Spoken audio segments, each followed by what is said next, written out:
start us off. When you're going against a team that likes to go small and use a bunch of guards, what are the kind of the positive and negatives of countering that with your own athleticism and guards versus trying to take advantage of your size?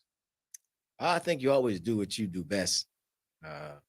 When you try to counter what the other team does, sometimes it doesn't work. So I think we're going to stick to our plan. We know we got some tough matchups. We've talked about it, but we've been pretty good defensively, no matter what they pretty much put out there. So I think we're going to stick to what we do. We have a size advantage. We hope that we take advantage of that on both ends of the floor. We're rebounding and posting the ball, but I don't think at times. I think you have to do what you do best. And if it calls for you to go small, then sometimes you would go small. But right now, I think we just got to try to do what we do best.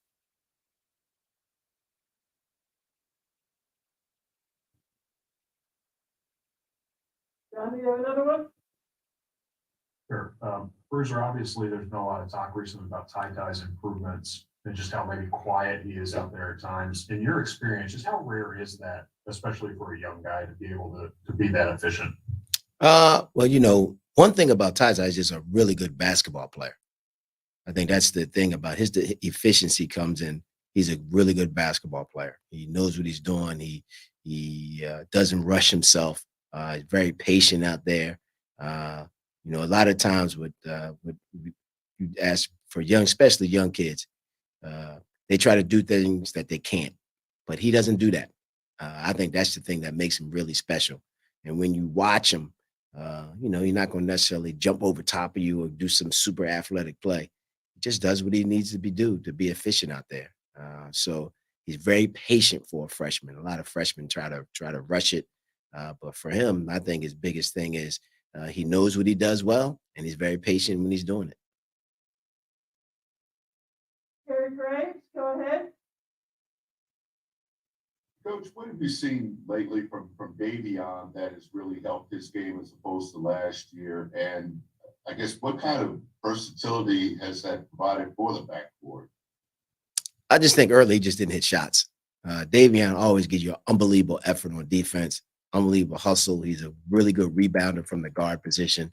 Everybody just looks at his points. You look at the box score and he, at the beginning of the season, he just didn't shoot the ball well. Now, all of a sudden, he's back to shooting the ball the way he did last year. But in terms of everything else, his hustle, his defense, his rebounding, just being a guy that really gives you great energy when he's out on the floor, that was all there. He just wasn't knocking down shots at the beginning of the season. But now he's getting back to knocking down some shots. So guys pay a little bit more attention to him because the box score looks a little bit better. We'll circle back to you. Yeah, Bruiser, I wonder when you say guys pay more attention when the box score looks better, who do you mean by guys? One, the media. So the media guys, you guys look at the box score, you want to see the numbers. So when people don't put up the numbers, sometimes you guys think they're struggling, but they bring in other parts to the game. That's what I meant by that. I think Davion has always brought that part of the game in terms of his hustle, his defense, and his energy. I think that hasn't stopped. He just wasn't knocking down any shots. That's what A&M does well, the threat they pose. Really good guard play. Really good guard play. One of the things they've done is they've won a lot of close games. So, they have guys that can make plays when they need them. But I think their guard play has been phenomenal. They get after you defensively. They put a lot of pressure on you offensively.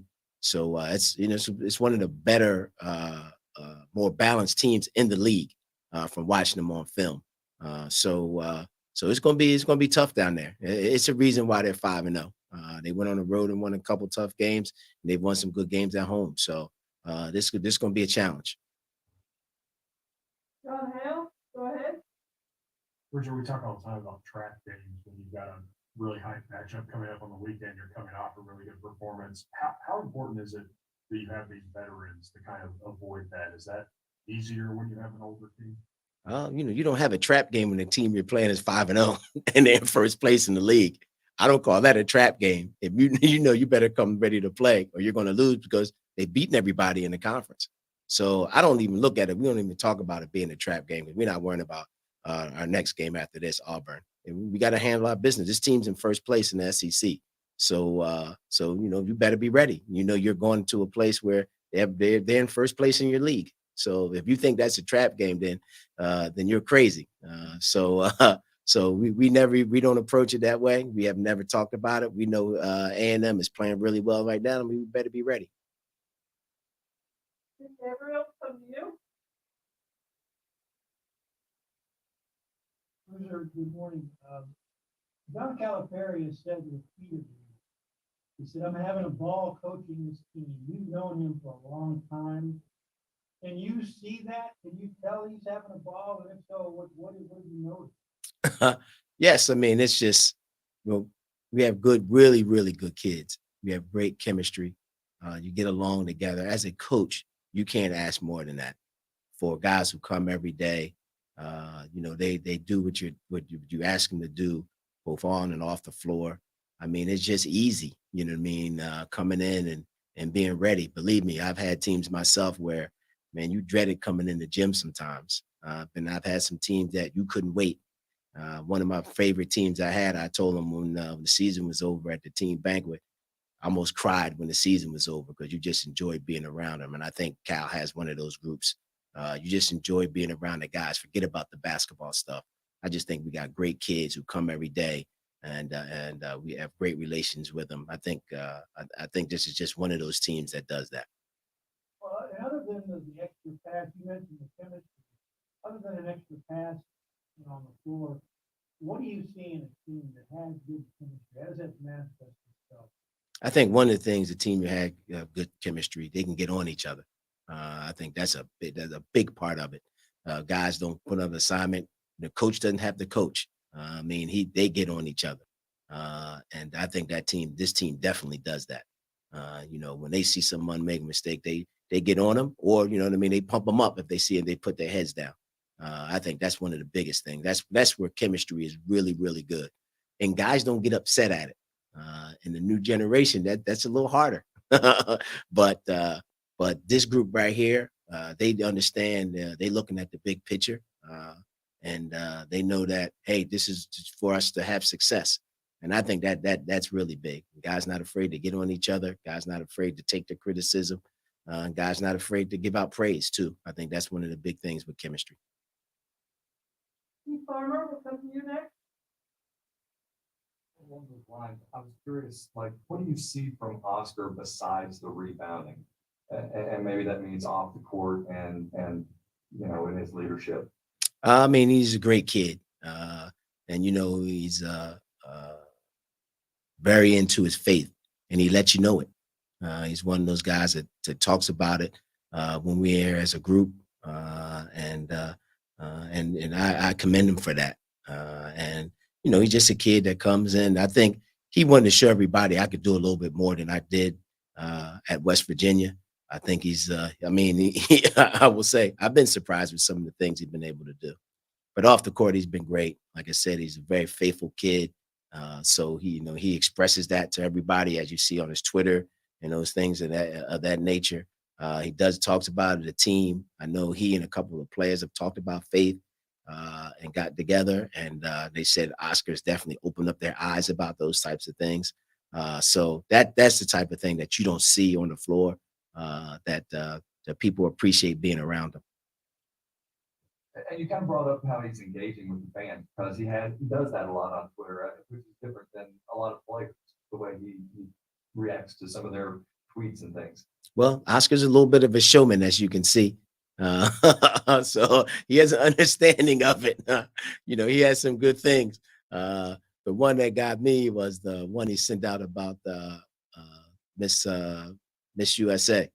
I didn't even realize she was at the game. And then I see this tweet about he showed all the guys like looking up in the air, saying that she was in the gym. I mean, that takes a little bit of thought, but Oscar's a little bit of a showman.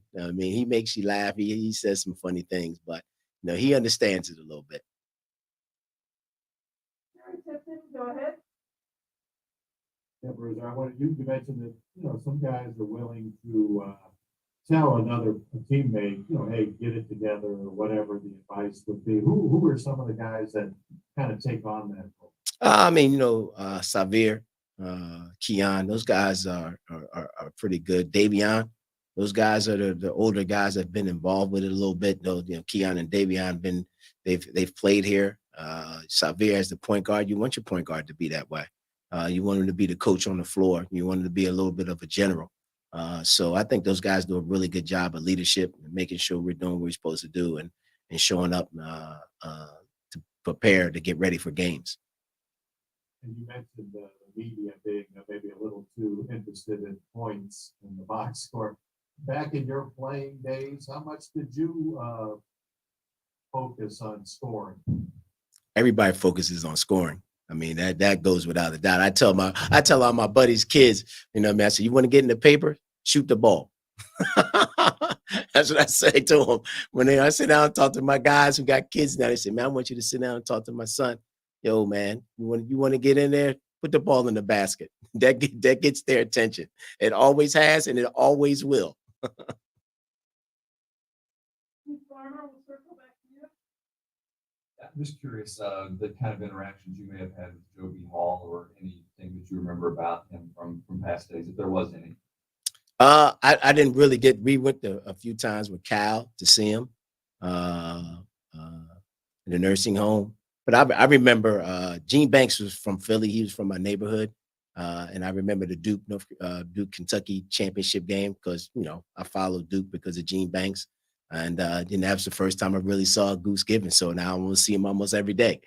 So, when you're a basketball player, you remember those guys. So when I first got here, that was one. When he showed up the first day I practice, I was like, oh man, that's Goose Gibbons. You know what I mean? So those are the types of things. Clarence Tillman came out here and played. He's another Philly guy who just passed away. So you follow those guys. So they played for Joby Hall.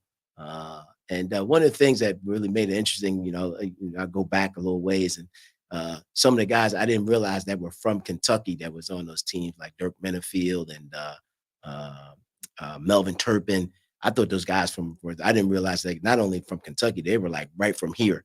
Even Goose was from here. So that's one of the things that interested me, that's going back, because I like to go back and check out the history and where guys came from and all those things like that. And looks like he did an unbelievable job in this area and getting kids from this area to come to Kentucky. Any other questions for Coach Flynn? All right, well, thank you, Coach, for your time. We'll be back here in just a few minutes with Sahvir Wheeler.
Use the raise hand feature. We'll open it right up to questions.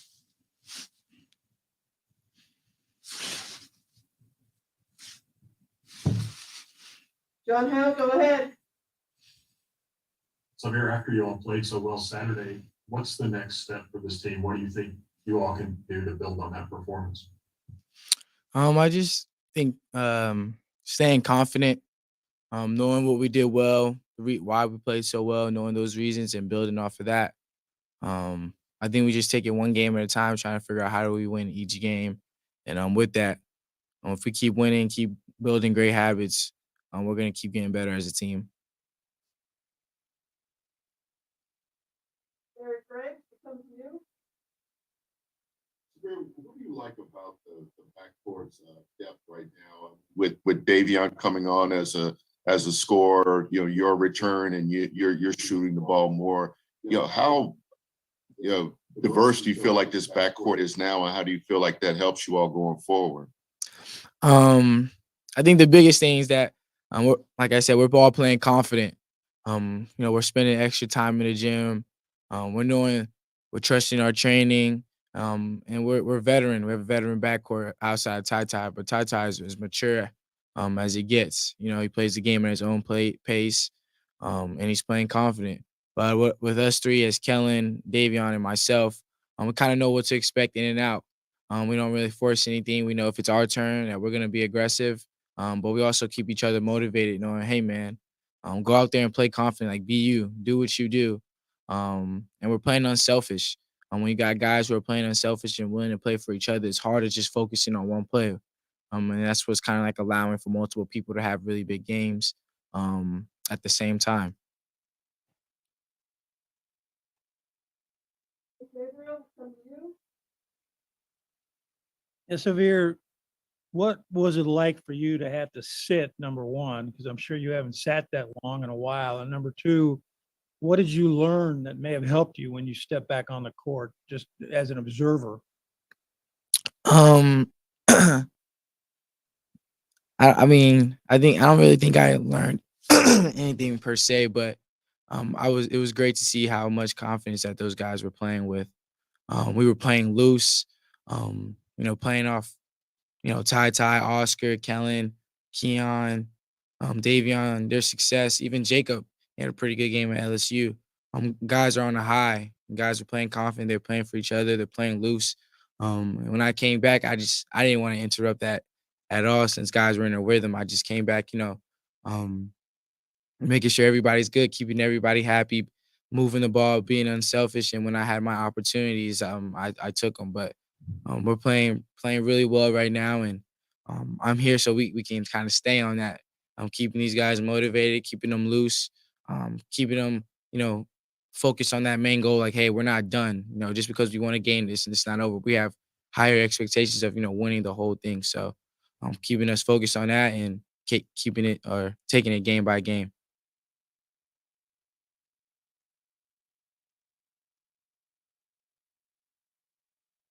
Yes, Xavier.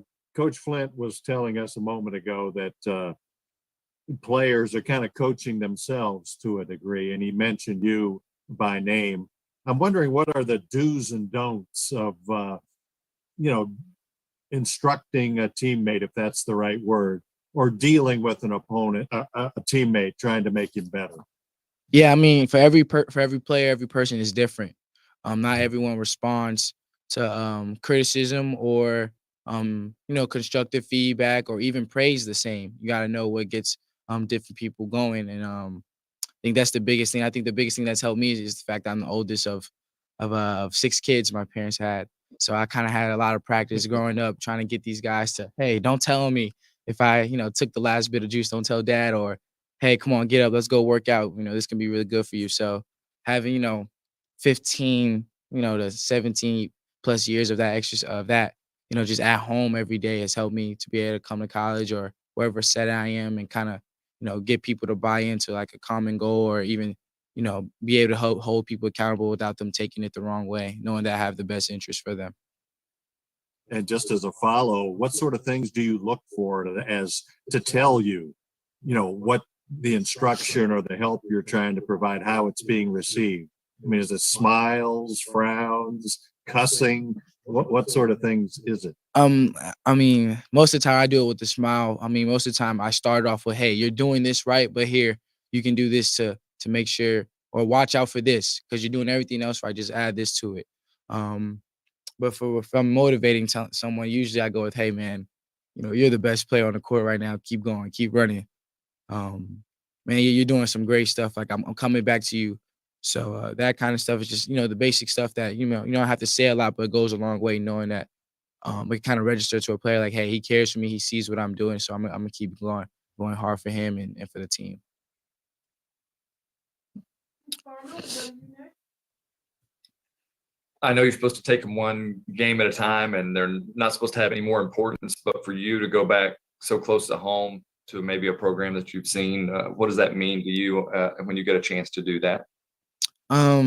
Like you said, it's every team is the same. I think I just get more excited knowing the fact that I am in Texas and I am gonna see my family. The mission is still the same, going there and win the game. But definitely I'm a little happier knowing that I'm going to Texas and I'm going to see my parents before the game. After the game, get to see my friends, all my siblings. So it's definitely something extra there. But as far as the game, I'm going in there and do whatever I can to help the team win. John Hill, circle back to you. On those same lines, Sahvir, obviously you were committed to A&M for a while in high school under the previous staff. What are you telling guys about the environment, what to expect in terms of, hostile road crowd tomorrow? I mean, I think we can expect the same thing we expect every time we go on the road. I mean, we're Kentucky. Um, I'm expecting it's going to be a sellout crowd. It's going to be super, super loud. But we've had some tests before. We've finally got our first road win, so I think we know what to expect and what it's going to take for us to win down there. Very quickly, circle back to you. Yes, Xavier, it's something I meant to ask you and just forgot earlier. How did you feel about not playing against Georgia? And I didn't have any feelings toward it.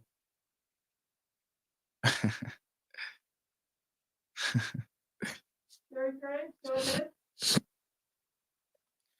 Sahvir, where do you see Ty Ty really becoming more assertive in his game, or and how did that develop in your eyes? I think we've been wanting Ty Ty to be like this for a minute. I think him is just being more comfortable, more confident. Um, this stuff is what he's doing now is not new to us. That's why it's not a big thing because we've seen what he's capable of all through the summer, all through practice, and now he's just finding his stride. Not everyone blossoms the first time they get on the court. It takes some time, takes a minute. And now he's finally he's hit his stride. He's playing super confident. And he knows that we need that from him. He knows that we want that from him. Like, go ahead, bro. You have the green light because he plays so unselfish. It's not like he's gonna become a black hole and he's not gonna pass, he's not gonna look for others. He naturally is unselfish. He naturally just wants to win. And with that, he's skilled, he's capable as a scorer, as a playmaker, and we want that from him. As a follow-up, what kind of input do you guys offer each other that you feel like has benefited each of your games? Yeah, for me, especially when I'm not in the game or he has the ball sometimes, I tell him like, yo, if the defense is doing this, on the ball screen coverage, man, attack it, stay with it. Or, if he's there, watch him, rotating down from the weak side, you'll have the corner pass, you'll have Oscar on the roll. So different things like that from my vantage point that I can help him with. And to me, he just be like, yo, give me the ball. I'm like, all right, bro, I got you. Farmer, we'll circle back to you. Kind of along what Jerry was asking, what did Tom Crean say to you before the game, and was it kind of an awkward moment? He was just like, "What's up? Get healthy," and along those lines. Um, I mean, it wasn't necessarily awkward, but he did grab my neck. It made me uncomfortable a little bit, but it was nothing out of the regular. Just asking how I was doing and telling me to get healthy. Any other questions for Sahvir? If not, we'll let him go. Thank you so much, everyone. We'll have, notes to you here later this morning.